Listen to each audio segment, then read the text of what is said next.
y reunía y semanalmente me compraba un libro. Y así fui comprando mis enciclopedias. Había unas colecciones muy bellas de libros. Cuando me di cuenta, ya tenía muchos.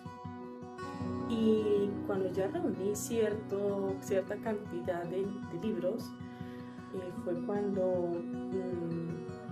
me interesé en empezarlos a leer y a leerlos más seguido. Me propuse retos a mí misma. Empecé leyéndome un libro a la semana, después 2 libros a la semana, después 3, después 5, etcétera, hasta que llega un reto de que me leía un libro en un día. Y el reto más que logré máximo fue leer un libro en 2 horas. Una locura. La gente no entendía cómo yo podía pasar horas leyendo, horas. Y lo cierto era que para donde yo estaba, o sea, para donde yo iba, me llevaba un libro. Si iba para la biblioteca, era un libro. Si iba para el descanso, era un libro. Y como les decía, muchas veces no iba al receso del colegio o a la merienda, no compraba nada o no me sentaba con las demás compañeras muy rara vez, porque prefería quedarme en la biblioteca estudiando, leyendo. Cuando preguntaban, ¿y dónde está? No sé qué, ella está en la biblioteca. Y todos me buscaban allí cuando necesitaban algo, sobre todo algunas materias que se me facilitaban en un examen y yo tenía otra manera de entender las cosas, entonces ellos veían que yo era mucho de dibujos, de muchos gráficos y figuritas y colores y esto y aquello, y yo entendía con una facilidad solamente de visual, una percepción visual, y eso hizo que pudiera apoyar a algunas compañeras. Terminaron mis estudios y para ese entonces ya yo estaba encantada precisamente porque no solamente había ampliado mi léxico, sino que también entendía que podía orientar, ayudar a los demás, porque el nivel de cultura que manejaba hasta ese momento me ayudaba precisamente a tener la suficiente experiencia o la suficiente capacidad precisamente para aconsejar o ayudar o guiar, así fuera de una manera muy leve, a aquellos que me buscaban.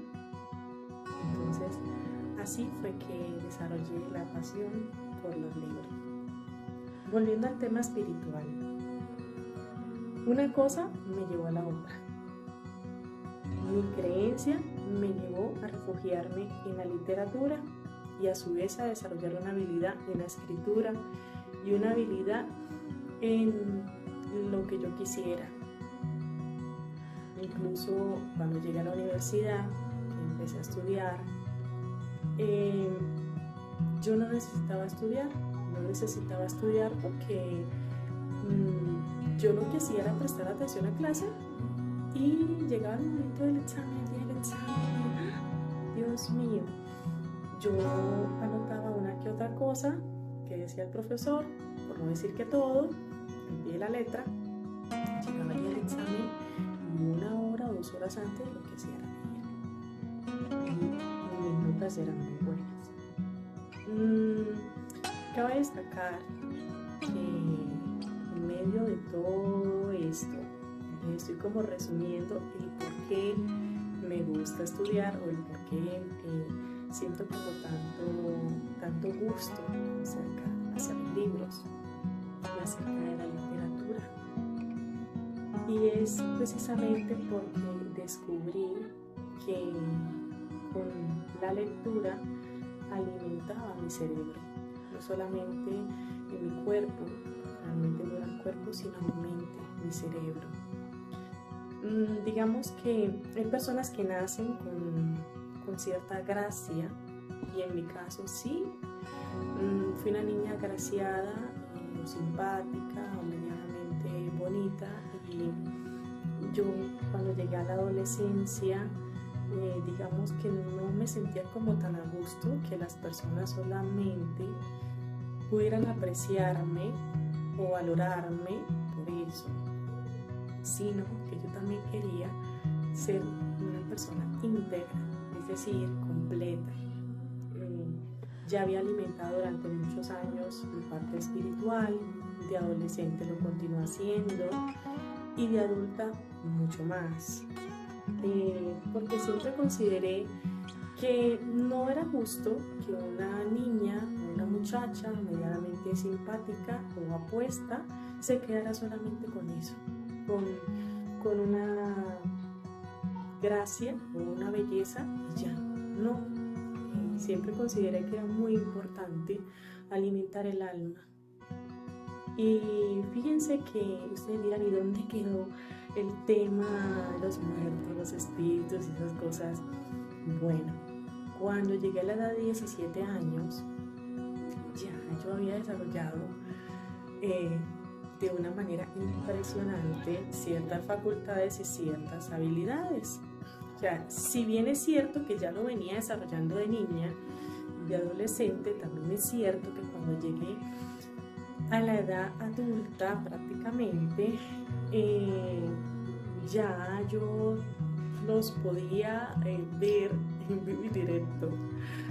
Y ya yo llegaba a un sitio, ya lo sentía. O sea, yo llegaba a un sitio y yo ya sentía, podía identificar el tipo de energía que había en ese sitio, el tipo de espiritualidades, podía saber si era hombre o era mujer. Incluso algunos me podían decir cómo habían fallecido, cómo habían muerto. Ya para ese momento mi mamá se había mudado, se había cambiado de país. Y yo terminé mi secundaria y me mudé con ella, entonces yo sabía que en su casa asustaban. Y había una muerta o una espiritualidad que se paseaba por la casa. Y siempre que yo me sentaba a estudiar, yo estaba en la universidad, siempre que yo me sentaba a estudiar para algo, o sea, hacer un trabajo que tuviera que hacer y estuviera escribiendo, automáticamente yo veía a esa mujer. Y un día mi mamá me preguntó, Jenny, ¿tú has visto una mujer? Yo digo, ¿cuál? Una que está vestida de blanco, que se pasea por toda la casa con un traje de novio. ¿Y cómo sabes? O sea, ¿cómo te diste cuenta? Bueno, ¿cómo me di cuenta? Porque yo estoy estudiando y ella se pasea de un lado para el otro y no me deja estudiar, pero yo no le presto atención. Bueno, estoy sobró que esa espiritualidad me escuchara y que se diera cuenta que en efecto yo la había visto, pues para entonces perturbarme en las noches.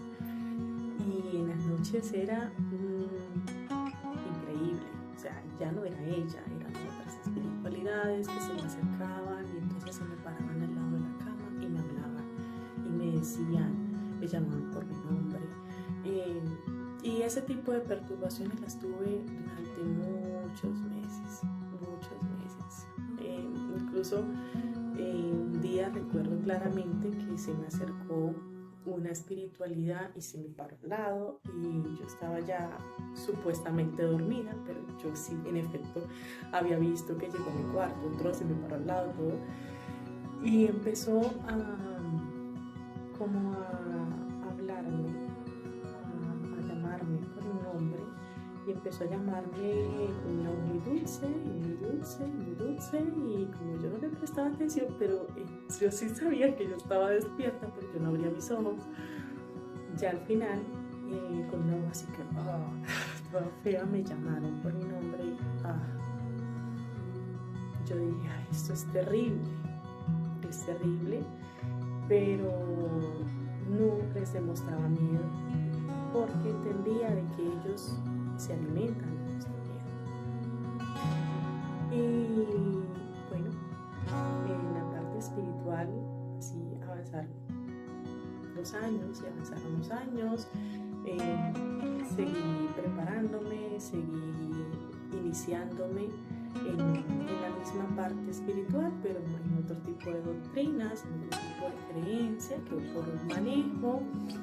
También es importante decir que desde más o menos los 16 años empecé con el oráculo del tarot, y eso se lo debo a un tarotista que conocí cuando yo tenía 14 años, 15 años, no recuerdo, más o menos en ese lapso de tiempo. Me acuerdo que el Señor me dijo: mira, te voy a decir algo.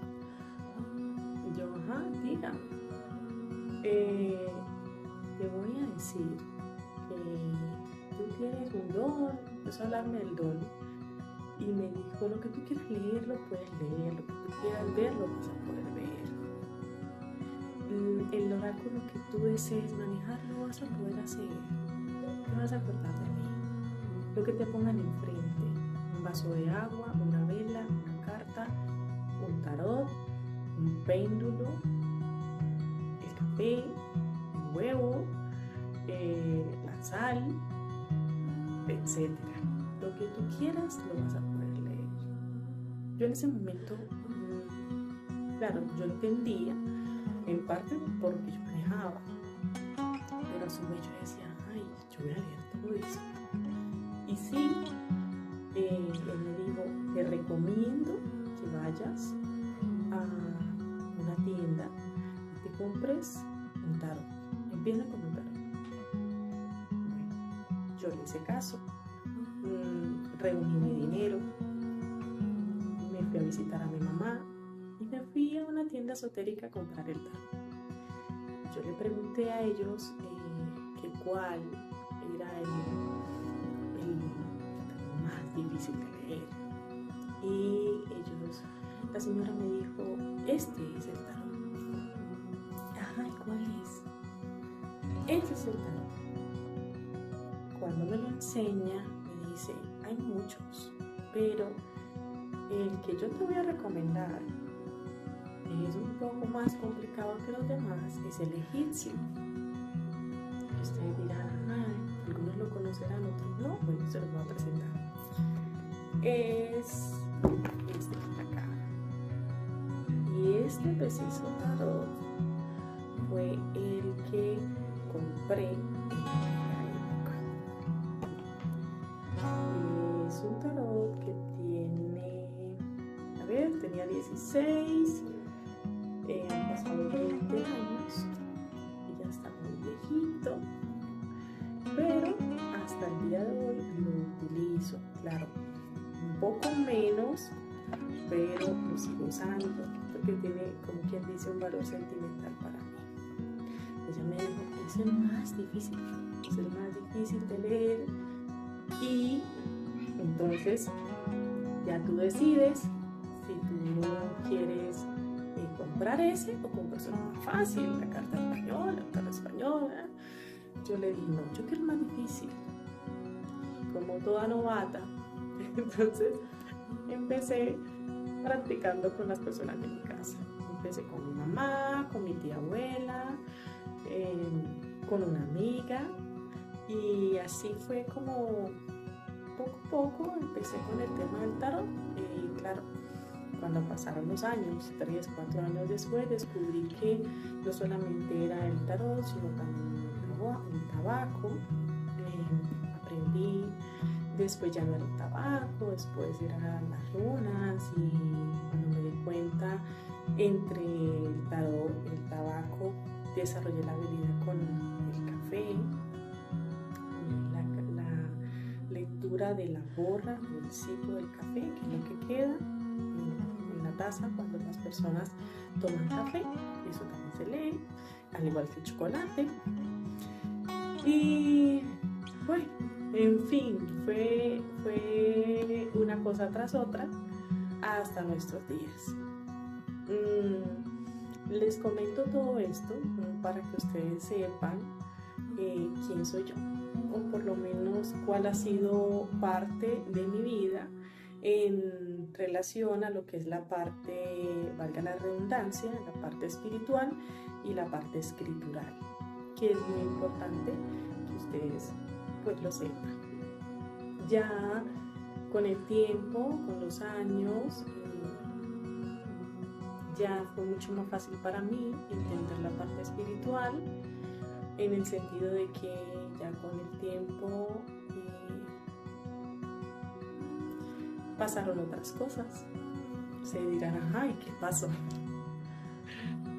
Bueno, pasó de que ya tuve ciertas experiencias con familiares de algunas personas ya fallecidas, ¿sí? Con papás, abuelos, hermanos, amigos, de mis amistades. Este tipo de presencias se empezaron a manifestar cuando estaba yo en un estado de quietud, de calma, conversando con otros, y llegaban así, llegaban, se me paraban al lado. Yo muchas veces no sabía ni quiénes eran. Los empezaba como a tantear, a sentir, a percibir ese tipo de energía, y decía, bueno, vamos a ver quién es. Y yo lo que hacía era que me relajaba y trataba de escuchar qué era lo que me decían. Y así fue como ellos empezaban a darme sus mensajes, y yo lo que hacía era repetir: mira, mire fulano, mire fulana, que hay una persona así, así, asado, y me está diciendo tal y tal cosa.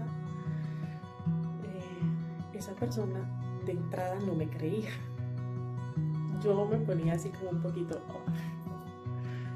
y porque estaba como rompiendo el hielo, y me sentía como que la intermediaria entre los dos mundos, el tangible y el intangible, el material, el físico o el espiritual, el invisible. Entonces ellos empezaban a darme mensajes así como muy certeros, o sea, cosas que solamente ellos manejaban, temas que solamente ellos eran los que